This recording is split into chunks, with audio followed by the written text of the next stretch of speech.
오늘 우리에게 주시는 하나님 말씀은 신약 성경 누가복음이 되겠습니다.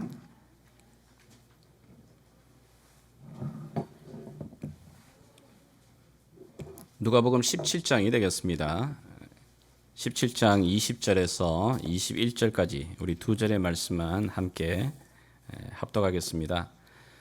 제가 가진 성경으로는 신약 125페이지 쯤에 있습니다. 누가복음 17장 20절과 21절. 자, 우리 같이 한번 합독하겠습니다. 바리새인들이 하나님의 나라가 어느 때에 임하나이까 묻거늘 예수께서 대답하여 이르시되 하나님의 나라는 볼 수 있게 임하는 것이 아니요 또 여기 있다 저기 있다고도 못하리니 하나님의 나라는 너희 안에 있느니라. 아멘. 아비로서 또 어미로서 부모로서 우리 자녀들을 향한 기대, 소원이 있습니다. 뭐가 있을까요?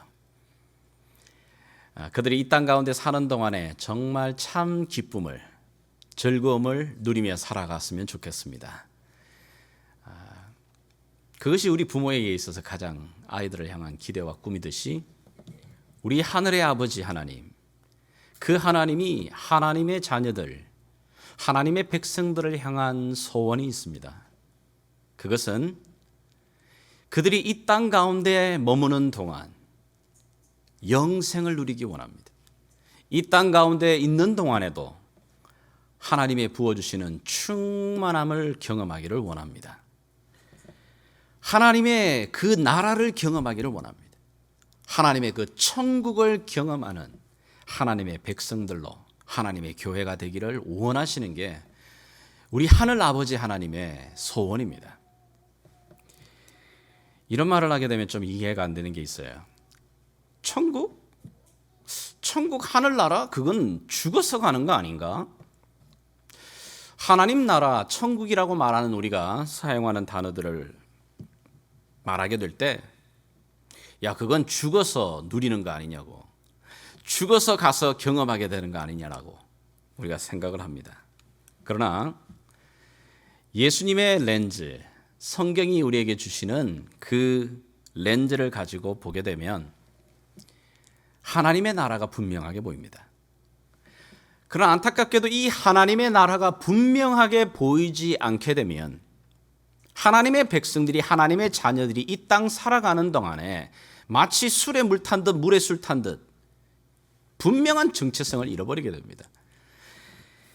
하나님의 자녀들이 이 땅 가운데 살아가면서도 매력 없고 능력 없이 살아가는 그 이유, 하나님의 공동체인 교회가 하나님의 그 능력을 경험하지 못하고 세상으로부터 조롱당하고 멸시당하는 그 이유 한 가지입니다. 하나님 나라가 뚜렷하게 보이지 않기 때문에 그래요. 하나님의 나라가 보이지 않기 때문에 그래요. 그런데 성경이 보여주는 예수님의 그 렌즈를 가지게 되면 하나님의 나라가 분명하게 보이기 시작합니다.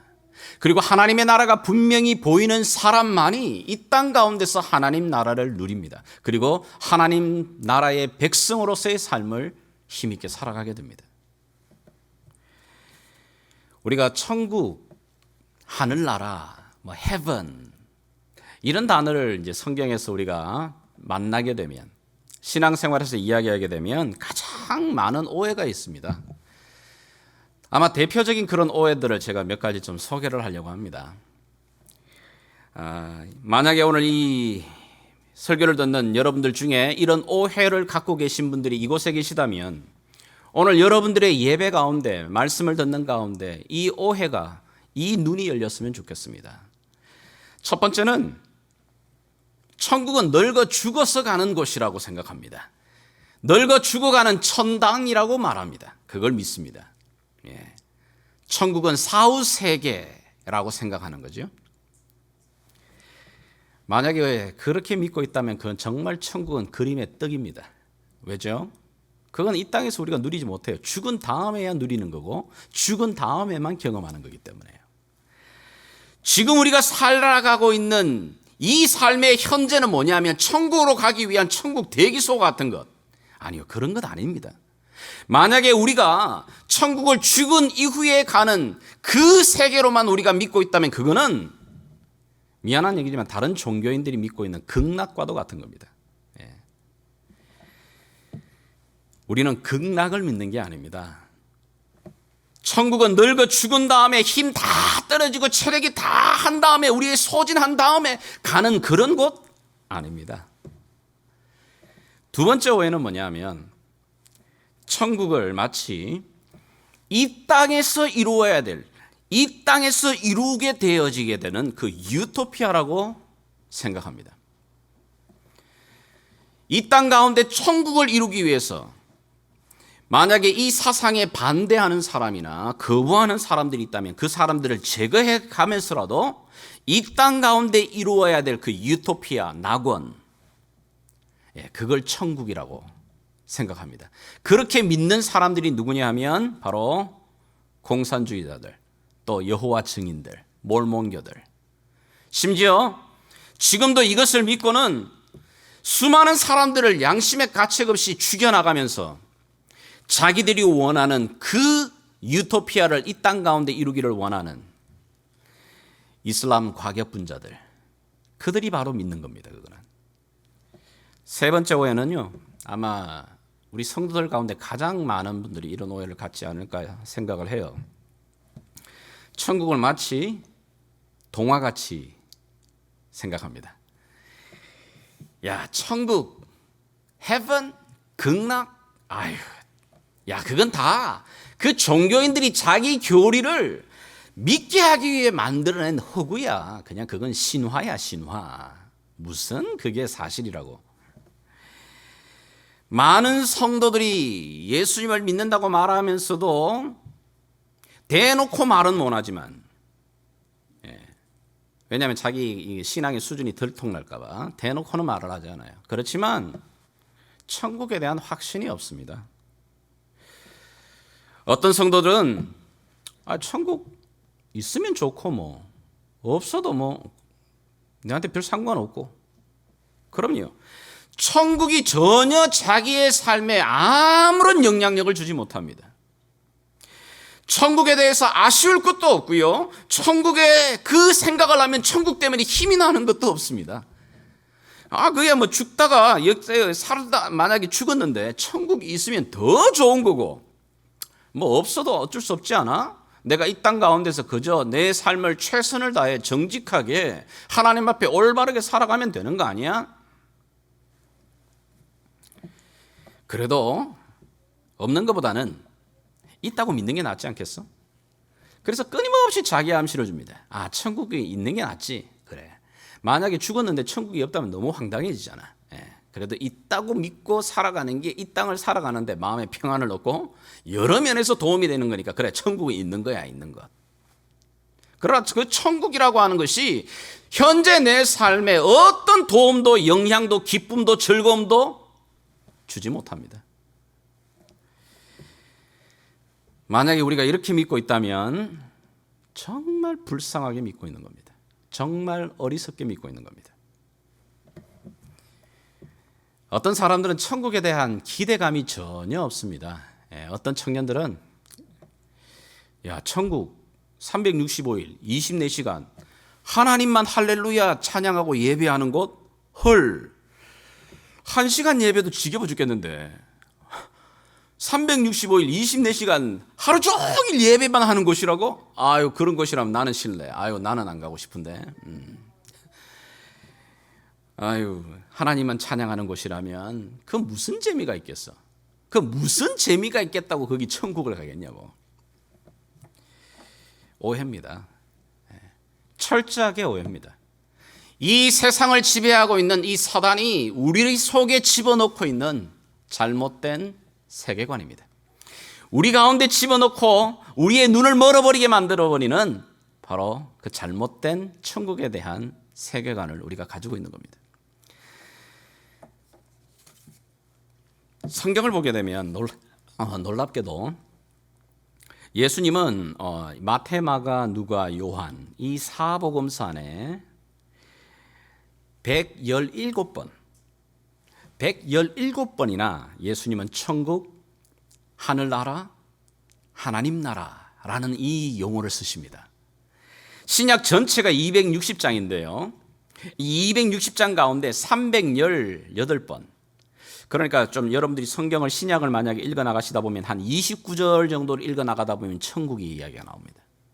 20절 정도 읽어 나가다 보면 하나님 나라, 하늘나라, heaven이라는 이야기가 나와요. 왜 그렇게 많이 반복할까요? 왜 그렇게 수없이 이 신약 성경에 하나님 나라, heaven, 천국에 대한 이야기를 수놓아 놓는 걸까요? 그건 너무너무 그것이 확실하기 때문에 그래요. 그것이 너무너무 분명하기 때문에 반복하고 있는 겁니다. 안타깝게도 그러나 성경이 이렇게 많이 말을 해도, 이야기를 해도 성경에서 유일하게 남아있는 마지막 한 가지 예언이 그 하나님 나라에 대한 예언인데도 그 하나님 나라가 내 삶에 예수님을 믿는 자들에게도 전혀 아무런 영향력을 주지 못합니다. 여러분 한번 생각해 보십시오. 예수님이 이 땅 가운데 오셔서 공생의 사역을 처음 시작을 하시면서 첫 번째 선포하신 메시지가 무슨 내용이죠? 여러분 아시는 분? 회개하라, 하나님의 나라가 가까이에 왔다. 이 선포예요. 예수님이 첫 번째 사역을 시작하면서 내뱉는 메시지가 하나님 나라에 대한 이야기예요. 어디 것뿐입니까?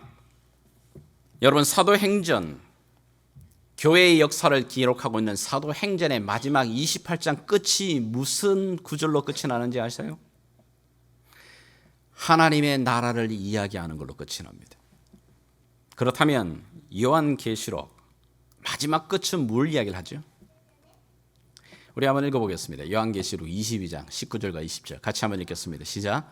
만일 누구든지 이 두루마리의 예언의 말씀에서 제하여 버리면 하나님이 이 두루마리에 기록된 생명나무와 미 거룩한 성의 참여함을 제하여 버리시리라. 이것들을 정언하시니가 이르시되 내가 진실로 속히 오리라 하시거늘 아멘. 주 예수여 오시옵소서. 예수님이 다시 오신, 그 다시 오시는 하나님의 나라에 대한 이야기로 끝이 내어져요, 성경이. 이 예수님의 렌즈로, 성경이 주는 예수님의 이 렌즈를 가지고 보게 되면 하나님의 나라가 분명하게 있습니다. 분명하게 보이게 되어집니다. 예수님께서 이 땅에 오셔서 많은 일들을 행하셨습니다. 예수님이 행하셨던 많은 기적들, 자, 그리고 많은 설교들, 그 설교들 모든 것들이 무엇과 관련되냐 하면 바로 하늘나라, 하나님 나라와 관련되어 있습니다. 예수님께서 이 땅에 오셔서 눈먼 자를 고쳐주시고, 그럼요, 안진뱅이를 일으키시고, 문둥병자를 고쳐주시고, 심지어 죽은 자도 살려내시는 그 많은 기적들, 그 기적들이 뭘 말하는 거죠? 새로운 시대가 왔다는 이야기입니다. 새로운 시대가 지금 여기에 임하고 있다는 것을 보여주고 계시는 겁니다. 창세기에 보게 되면 성경의 창세기 3장 이후로 우리의 인류의 조상이었던 아담이 하나님이 지어주셨던 하나님의 이 세상에 하나님의 형상으로서 누려야 될 그 모든 것들을 하나님을 반역하고 범죄함으로 말미암아 그 하나님 나라를 잃어버리게 됩니다. 그리고는 하나님 나라를 잃어버린 그들에게 찾아온 것이 뭐지요? 죽음입니다. 병들고 눈멀고 고통 가운데 있고 싸움이 있고 다툼이 있고 결국은 그렇게 살다가 다시 흙으로 돌아가게 되는 죽음이 이 세상을 지배하게 됩니다. 사단이 하나님을 거부하고, 인류의 조상인 아담이 하나님을 거부하고 범죄한 이후로 사단이 지배하는 이 세상의 권력 아래 머물러 버리게 됩니다. 그래서 이 세상은 어둠의 주권자가 되는 사단이 지배하는 세상입니다. 그런데 이 세상 가운데 하나님의 아들 되신 그분이 오셨습니다. 하나님의 아들 되신 그분이 왕으로 오시고 생명으로 오시고 빛으로 오시면서 그때부터 하나님의 나라가 여기에 다시 펼쳐지기 시작하는 겁니다. 예수님 그분이 하나님 나라로, 하나님 나라의 왕으로 이 땅에 오신 겁니다. 그분이 오심으로 말미암아 이제는 죽음이 깨뜨려지고 생명이 시작이 되어집니다. 죽음을 뛰어넘는 그 생명의 역사를 예수님이 친히 부활의 몸으로 증거해 보여주시는 겁니다. 그런데도 예수님이 있지도 않는 그 천국, 그걸 가지고 만약에 우리를 속이신다, 우리를 말씀하시고 보여주셨다, 정말 그렇다면 예수님이 펼친 그 사기극에 놀아가지고 지난 2000년 동안 수많은 사람들이 순교를 하고 수많은 사람들이 그 삶의 여건과 어려움 속에서도 주님이 주셨던 그 소망을 갖고 일어서는 그 놀라운 일들이 일어난다는 게 불가능해요. 핍박을 받으면서 고난을 받으면서도 하나님 나라 천국을 소망하면서 기꺼이 순교의 제물로 나갑니다. 기꺼이 고난받기를 즐거워합니다.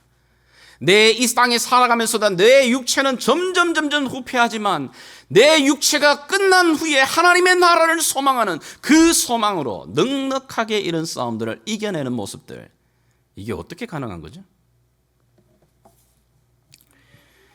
있지도 않는 하나님 나라 천국에 대한 이야기, 그걸 가고 장례식에 가가지고 우리가 예수 믿는 사람들이, 목사가 가서 우리 믿음의 형제가 지금 마지막 이 땅에서 숨을 멈추고 하나님의 품 안에 안겼습니다. 이 소망을 전한다면 저는 정말 사기꾼입니다. 우리가 그렇게 말하면 정말 웃기는 이야기입니다. 하나님의 나라, 하늘나라는 확실합니다. 여러분이 믿든 믿지 않든 그 나라는 옵니다. 그러면 그 하나님 나라가 어디에 있냐고요? 많은 사람들은 하늘나라 그러면은 저 은하계, 저 안드로메다 어떤 은하계를 넘어 그 어떤 하나의 행성 구석구석에 그곳에 하나님 나라, 하늘나라가 있다고 생각합니다. 그것은 바로 극락 개념이에요. 어떤 장소적인 개념. 그런데 오늘 예수님께서 분명하게 우리에게 말씀하십니다. 뭐라고 말씀하시죠? 누가복음 17장, 하나님의 나라는 볼 수 있게 임하는 것이 아니요 또 여기 있다 저기 있다고도 못하리니 하나님의 나라는 너희 안에 있느니라. 이 말은 너희 안에 있다는 말은 이 두 가지 의미, 우리 안에 있다라는 말도 되지만 예수님이 하나님 나라로 이미 와 있기 때문에, 예수님이 우리 가운데 계시기 때문에 이미 하나님 나라가 거기에 시작이 되었다라고 하는 해석도 가능해요. 그리고 예수님을 영접하고 예수님을 고백한 그들의 삶 속에 심령 안에 이미 하나님의 나라가 시작되는 것, 그것도 가능합니다. 천국은 죽어서 가는 곳이 아니라고 말하고 있는 겁니다. 예수님이. 천국은 하늘나라, 천국, heaven, 하나님 나라, 이 말이 사실은 다 같은 말이에요. 마태복음 13장에 그리고 마가복음 4장에 그리고 누가복음 13장에 보게 되면 오늘 여기 예수님이 말하고 있는 하나님 나라 천국에 대한 그리고 겨자씨 비유를 이야기를 합니다. 그런데 마태복음은 천국은 이라는 단어로 시작합니다. 천국은 마치 이와 같다. 그런데 마가복음과 누가복음은 하나님의 나라는 마치 이와 같다. 이렇게 용어가 좀 틀려요. 근데 내용은 똑같아요. 왜 그런 일이 벌어지는가? 여러분들이 지난 사복음서의 시간들을 좀 배우시면서 마태, 마가, 누가, 요한 사복음서가 있지만 예수님의 이야기를 다 다루고 있지만 이 편지를 받는 대상이 좀 틀립니다. 마태복음 바로 주이시들을 향해, 유대인들을 향해서 예수님을 소개하는 편지입니다. 그러다 보니까 유대인들은 하나님, 여호와 이런 단어들을 그들의 입에 올리지를 못합니다. 올리면 안 되는 겁니다. 하나님 모독하는 거죠. 그래서 하나님이라는 단어 대신에 하나님의 그 거처가 되는 것으로 그들이 믿고 고백하는 게 바로 heaven이에요. 하늘이에요. 하늘은 바로 하나님의 보좌가 있는 곳이라는 겁니다. 그래서 하늘이라고 말할 때, heaven이라고 할 때는 그것은 유대인들에게서 그것이 하나님이라는 단어예요. 그러나 누가복음이나 요한복음이나 이것은 바로 이방인들을 향하여서, 로마인들을 향하여, 헬라인들을 향하여서 말하고 있는 겁니다. 그들에게는 분명하게 말합니다. 하늘 이러면 뭐 어디 이렇게 이야기를 하지만 그들에게 말합니다. Kingdom of God, 하나님의 나라라고 말합니다. 그렇게 말할 때, 하나님 나라라고 말할 때에 그 나라, 헬라어로 바실레이아라고 하는 단어는 장소적인 개념이 아닙니다. 그 당시 세계를 지배하고 있던 나라가 로마 제국입니다. 로마는 그 땅이 어마어마하게 넓습니다. 그런데 로마인들은 믿습니다. 어떤 땅이든 어느 지역이든 로마의 황제의 깃발이 꽂히는 그곳은 로마 땅입니다. 왜냐하면 그게 바로 로마 황제의 파워와 로마 황제의 권위가 다스리는 곳이기 때문에. 좀 더 쉬운 말로, 여러분, 미국 이 본토에서 하와이는 굉장히 멀리 떨어져 있습니다. 알래스카도 마찬가지예요.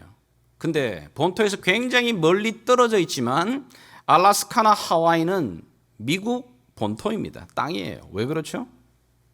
그럼요. 미국 대통령의 그 파워와 미국의 이 법이 그대로 거기에서 통치되고 영향력을 주기 때문에 그것이 미국 땅이에요.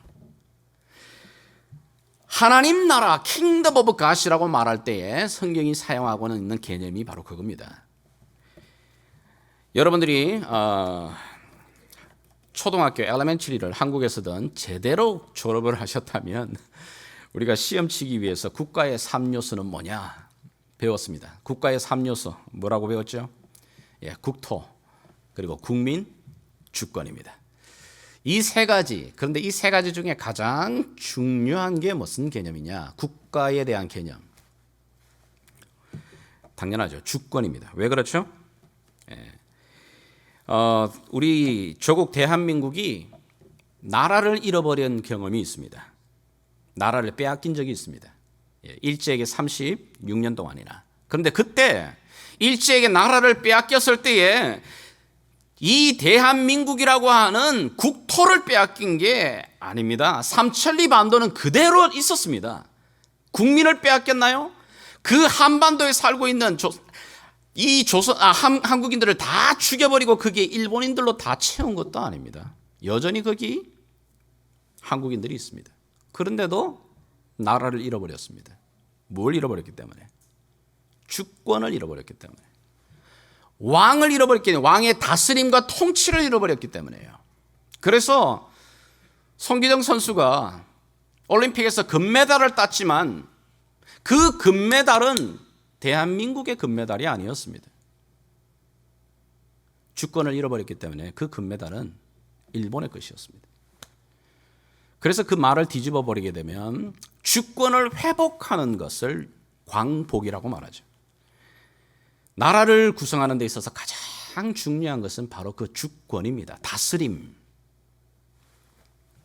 하나님의 나라도 마찬가지입니다. 여기 예수님께서 하나님 나라, 하늘나라, 천국이라고 말할 때 가장 중요한 개념은 뭐냐 하면 하나님이 다스리시는 영역, 하나님이 왕으로서 통치하시는 그곳이 어디든지 하나님의 주권을 인정하고 하나님의 다스림을 인정하는 곳이 나의 심령이면 거기는 하나님 나라입니다. 그것을 인정하는 가정이면 나의 가정이 하나님 나라가 됩니다. 이 공동체 안에서 하나님의 왕되심을 인정하고 다스림을 굴복하는 그곳은 하나님 나라가 됩니다. 어느 곳이든 어느 영역이든. 그러므로 하나님의 나라는 바로 하나님의 다스림, 주권, 바로 그 킹십을 인정하는 그곳입니다. 그리고는 하나님의 백성들은 그러면 누굴까요? 그럼요.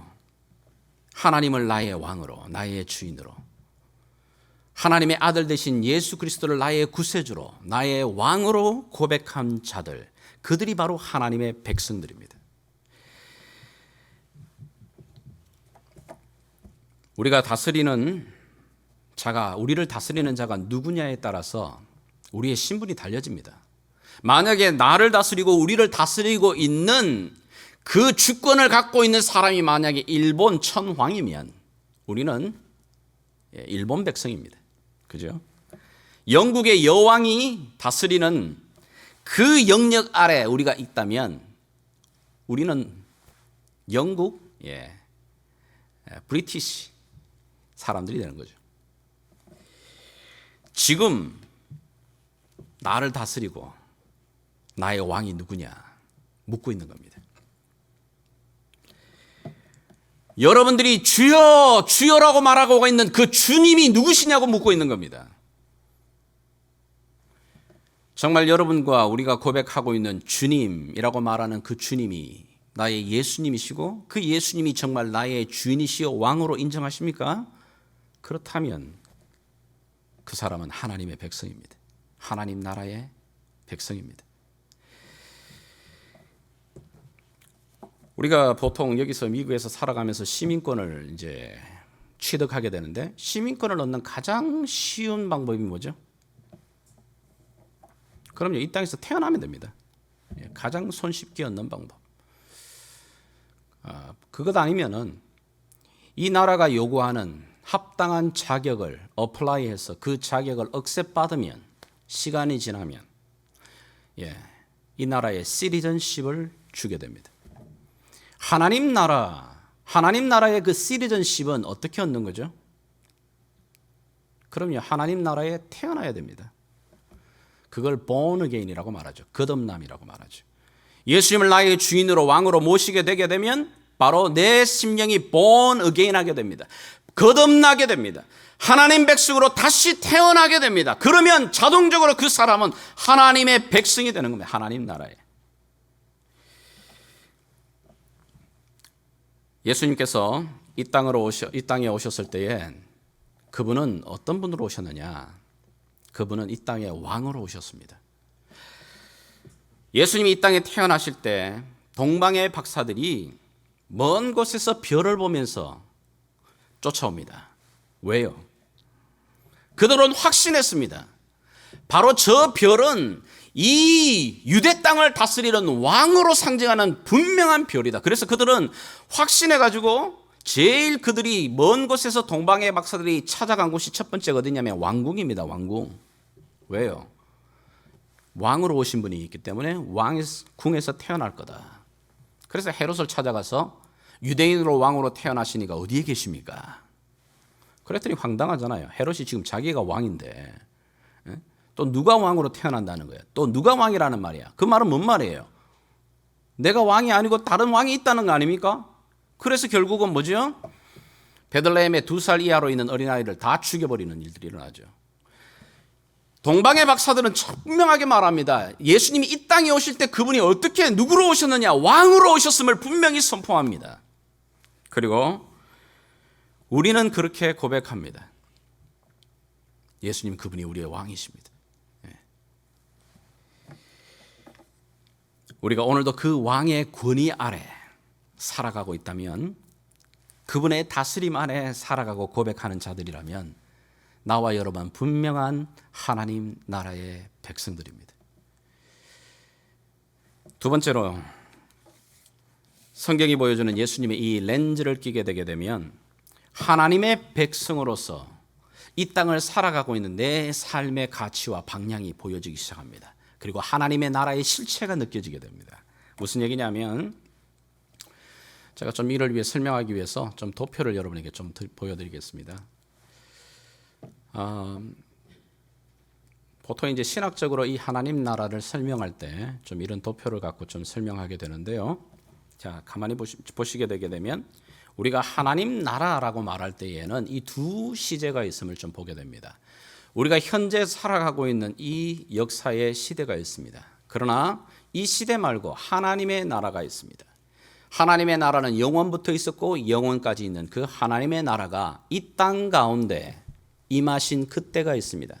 그때가 바로 예수님이 이 땅에 왕으로 오셨던 그때, 예수님의 초림의 때, 바로 그때를 하나님의 나라가 이 땅에 임했다고 말하는 겁니다. 그래서 예수님의 선포가 하나님의 나라가 여기에 임했다고 선포하시는 얘기죠. 그리고 난 다음에 이 살아가고 있는 우리의 이 역사의 끝이 성경은 있다고 말합니다. 종말이 있다고 말합니다.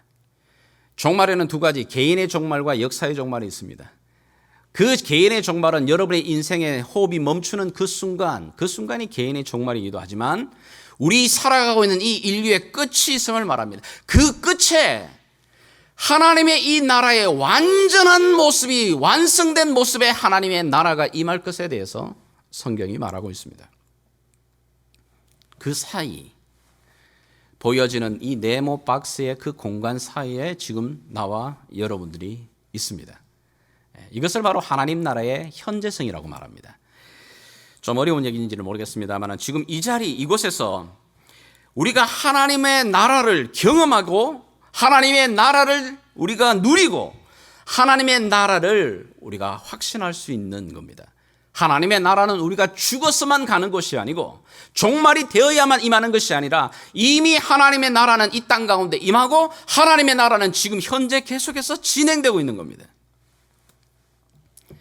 바로 이것이 하나님 나라에 대한 현재성입니다. Already, 이미 우리 가운데 임하고 있는 겁니다. 그러나 not yet입니다. 그 하나님의 나라의 완전한 모습은 아직까지 완성되지 않고 완전히 기다려지고 있는 아직까지 not yet입니다. 그 하나님의 나라가 언제 오죠? 그럼요, 예수님이 이 땅 가운데 다시 세컨드 커밍 하시는 만왕의 왕으로 주권자로 다시 오시게는 그때 완전한 하나님의 그 완성의 나라가 이루어지는 것을 우리에게 말씀하십니다. 그것이 하나님 나라의 미래성입니다. 자, 그러면 이제 우리가 던져지게 되는 생기는 질문은 이것입니다. 자, 그렇다면 이 땅 가운데 이 네모 박스 안에 있는 하나님의 나라에 살아가고 있는 나는, 우리는 이 공간에 무엇 때문에 여기에 있는 거지? 왜 하나님은 아직까지 우리를 이 땅 가운데 그대로 두시는 거지? 하나님의 백성으로 우리가 살아가야 되는 이유가 뭐지? 이 땅 가운데 하나님께서 두신 하나님 백성들의 그 삶의 가치, 방향, 그것을 좀 설명하기 위해서 이 그림을 좀 여러분에게 드리겠어요. 세 가지를 좀 기억하시면 좋겠어요.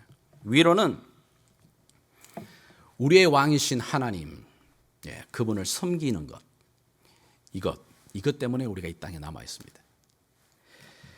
나의 전 삶이 내 주인이 내가 아니라 이제는 나의 번지수를 주소를 옮겼고 나의 이 주인 되시는 분이 바로 예수님 그분이심을 인정하고 고백하는 이 일들을 내 삶 가운데서 그분을 섬기는 그 목적을 갖고 하나님이 두시고 계십니다.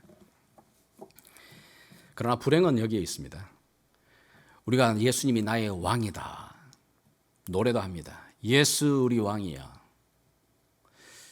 이곳에 오셔서 나를 다스리십시오. 찬양합니다. 기도합니다. 그런데도 많은 믿는 사람들에게 예수님은 단순히 이름만 왕이십니다. 여러분들이 아마 이분을 좀 아실 거예요.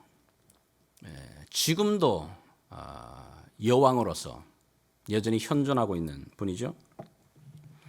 이 엘리자베스 2세 여왕은 그 옛날 대영 제국이 식민지로 다스리고 있던 그 지배 아래, 통치 아래 머물렀던 나라 52개의 지금 지구상에 있는 연방 국가에서 여왕으로 칭송받습니다. 그리고는 이 여왕 앞에서는 모든 사람들이 말합니다. Your Majesty, Majesty, Your Majesty 이렇게 고백하죠. 심지어 도널드 트럼프도 이 여왕 앞에 말하죠. Your Majesty. 그런데 정말 이름은 Your Majesty인데 이 여왕의 영향력 아무것도 없습니다. 그냥 동전 주화에나 그냥 나오는 겁니다. 동전 주화에나 그림이 걸려있지 이 여왕이 가지는 파워, 말 전혀 그 연방 국가의 삶에 영향력 주지 않습니다. 마치 우리 믿는 하나님 나라의 백성들의 삶의 모습의 안타까움이 이겁니다. 하나님을 우리가 왕이라고 말하고 Your Majesty라고 말을 하지만 하나님의 그 주권과 다스림이 내 삶에 전혀 누려지지 못하고 있습니다. 영향력을 받지 못해요. 왜 그럴까요? 이름만 Your Majesty입니다. 이름만 왕입니다. 이름만 King of King, Lord of Lord.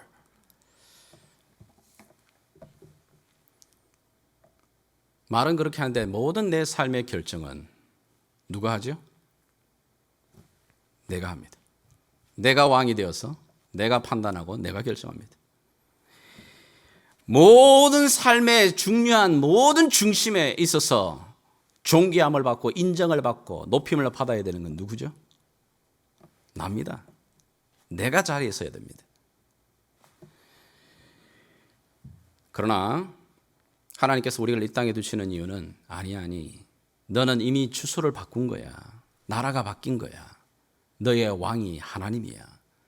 이 훈련을 해나가는 겁니다. 그 하나님이 내 삶의 주권자가 되심을, 왕이심을 인정하고 선포하는 것, 그 삶의 영역이 점점 넓어지는 것, 그게 영적으로 성장하는 겁니다. 제가 짧은 목회를 해보면서 경험하는 게 이거예요. 정말 영적으로 성숙하다, 성장하는 걸 뭘로 볼 수 있을까? 제가 확신하는 건 신앙의 연수 아닙니다. 교회 오래 다닌다고 절대 건강하게 성장하는 게 아니더라고요. 직분이 그걸 감당하지 않습니다. 목사라고 그것이 보상하지 않아요.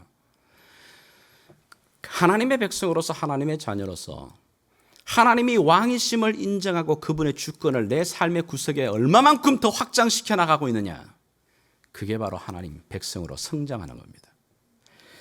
그 섬김 위에서 하나님이 아직 우리를 이 땅 가운데 하나님 나라에 두시고 있습니다. 두 번째는 하나님께서 이 땅 가운데 두시는 이유 중에 하나는 그 하나님의 다스림, 하나님의 그 영광을 누리기를 원하고 계십니다. 우리 로마서 14장 17절이 우리에게 이렇게 이야기를 합니다. 한번 읽어보겠습니다. 시작. 하나님의 나라는 먹는 것과 마시는 것이 아니요 오직 성령 안에 있는 의와 평강과 희락이라. 하나님 나라의 본질에 대한 이야기를 하고 있습니다. 하나님 나라를 천국 가가지고 뭐 이렇게 forever 동안 먹고 마시고 즐겁게 이게 아니고, 하나님 나라라고 하는 그 나라의 다스림의 본질은 뭐냐면 의와 평강과 희락이다. 하나님 나라가 다스려지게 되면 내 삶 가운데 하나님과의 그 분명한 튼튼한 관계가 형성되면서 평강과 희락과 기쁨이 우리를 지배하게 됩니다.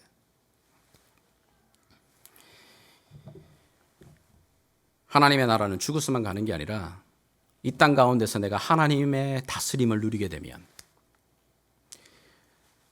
하나님의 그 다스림이 내 지금 영혼을, 내 삶을 다스리기 시작하면 문제는 똑같이 있어요. 환경은 바뀌지 않았어요. 여전히 내 병은 내 삶에 그대로 있는데 하나님이 내 영혼을 다스리는 그 순간 내 안에서 찬양이 나옵니다. 내 영혼이 은총 입어 중한 죄짐 벗고 보니 슬픔 많은 이 세상도 천국으로 바뀌도다. 높은 산이 깊은 고리 그 어디나 하나님 나라. 이게 그냥 시적인 표현이 아니라 진짜 그걸 경험하는 겁니다. 내 가정 안에서도 내 안에 하나님의 다스림이 임하기 때문에 그 가정 안에서 하나님을 나라를 경험합니다. 그 가정 안에서 부부가 평안하고 자녀들이 말씀을 잘 듣기 때문에 하나님 나라가 되는 게 아니고, 하나님 나라를 내가 경험하기 때문에 내가 들어가 있는 그 가정 안에서 하나님 나라를 체험하게 됩니다.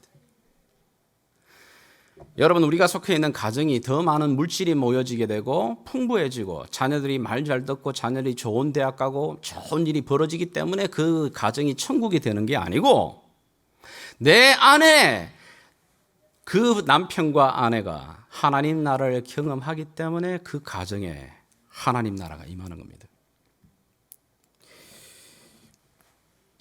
바울은 빌립보 도시에 전도를 하다가 심하게 매를 맞고 그리고 옥에 투여됩니다.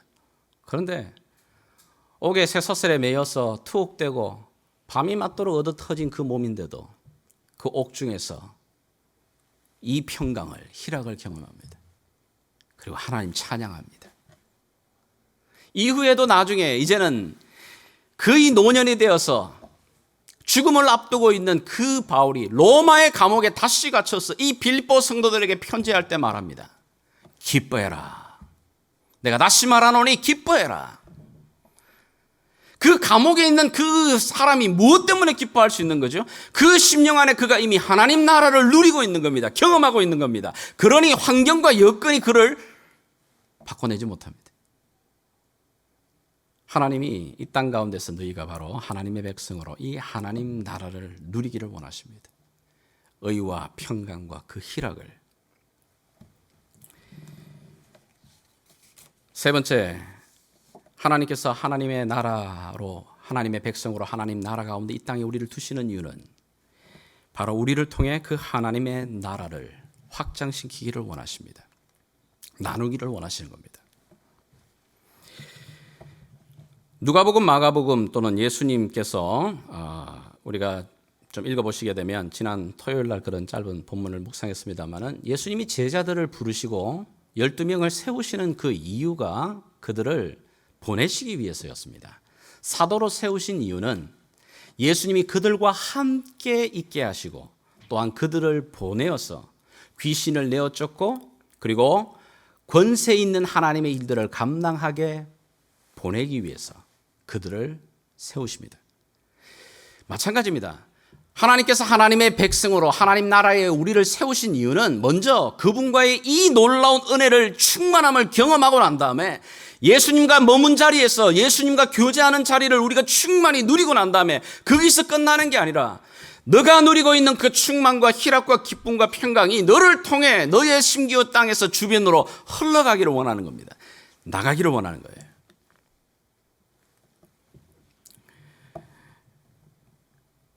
그 말이 바로 쉽게 말하면은 우리가 이 네모박스 안에 살아가고 있는 존재입니다. 이유입니다. 그곳에 하나님의 교회들을 세우신 이유기도 합니다. 그래서 하나님의 교회가 이 땅 가운데서 하나님의 나라의 하나님의 백성으로서 해야 할 일, 가장 중요한 아이덴티티 사명은 바로 증인이 되는 겁니다. 증거하는 겁니다. 위트네스가 되는 겁니다. 하나님 백성으로 하나님 나라를 경험하고 있는 그 모습을 드러내는 겁니다. 제가 그런 경험을 좀 해봤는데요. 제 와이프가 크로아티아라고 하는 나라에 선교사로 갔을 때 제가 한번 방문한 적이 있습니다. 그런데 크로아티아라고 하는 나라가 그 당시 한 25년 정도, 30년 되나요? 그전에는 이 플라라고 하는 도시인데 거기에 에이시안이 가보니까 제 와이프 혼자 한 명 있어요, 한 명. 또 제가 갔더니 이제 에이시안 2명이 된 거죠. 자, 그랬더니 어느 곳을 어디를 가든지 다 안 보는 것 같은데 저희들을 힐끗힐끗 쳐다봅니다. 완전 저희들이 동물원의 무슨 그런 그 느낌이에요. 그러면서 예의주시합니다. 그럼요. 주변에 모든 사람들이 다 믿지 않는 자들 가운데 있는데 예수 믿는 사람이 그 안에 탁 들어가 보십시오. 그러면 보지 않는 것 같지만 사람들이 다 쳐다봅니다. 저 사람 어떻게 예수 믿는다고 하는데 행동하지? 야, 쓰레기는 어떻게 갖다 내버리나? 이럴 땐 저런 사람은 어떻게 말을 하나? 터키에 선교사님을 방문했을 때 이미 그 주변에 있는 모든 사람들은 선교사님 가정이 선교사로 왔다는 것을 압니다. 그 모슬렘 컨트리의 나라에 크리스찬 패밀리가 들어와 있습니다. 그러면 말은 하지 않지만 동네 모든 사람들이 창문 넘었어요. 예의주시합니다. 저 사람은 어떻게 행동하나, 어떤 말을 하나, 어떻게 살아가나. 미국에도 그러지 않아요, 여러분? 완전 백인 동네 여러분 에이시안이나 어떤 다른 유색인 중에 한번 들어가 보십시오. 말은 안 해도 이 사람이 창문 넘어서 다 지켜봅니다. 이렇게 야, 저 사람 지금 뭐 하고 있지? 저 남편은 무슨 잡을 갖고 있는 거야? 말도 안 했는데요. 내 이웃 주변 사람들이 나의 직업까지 알고 있어요. 정말 놀라웠어요. 예의주시합니다. 행동도 봅니다. 그 말이 무슨 말이냐면 하나님의 백성으로 이 땅 가운데 두시는 것은 예수 믿지 아니하는 이 세상의 모든 사람들이 워칭합니다. 야, 저 사람들은 하나님을 왕이라고 믿고 고백하는 자들인데 저들은 무슨 행동을 어떻게 살아가고 있는가를 보게 되는 겁니다. 그 일이 우리의 사명입니다. 드러내는 거예요. witness.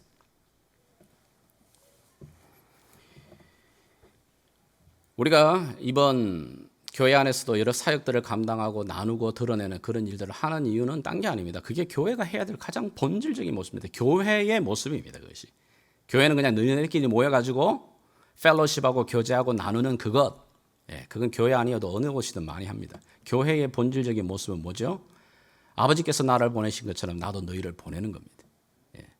하나님의 나라의 백성으로 너희가 이 땅에 머무는 동안에 하나님 나라의 그 완성이 되어질 그 전에 하나님의 나라를 주변의 모든 사람들에게 드러내는 것, 나누는 그것, 그것이 하나님의 백성으로 하나님의 공동체로서의 하나님의 기대입니다. 바울은 고린도후서에서 우리에게 이렇게 마지막 권면하고 있습니다. 한번 같이 읽겠습니다. 고린도후서 5장 9절입니다. 시작. 그런즉 우리는 몸으로 있든지 떠나든지 주를 기쁘시게 하는 자가 되기를 힘쓰노라. 이는 우리가 다 반드시 그리스도의 심판대 앞에 나타나게 되어 각각 선악간에 그 몸으로 행한 것을 따라 받으려 함이니라.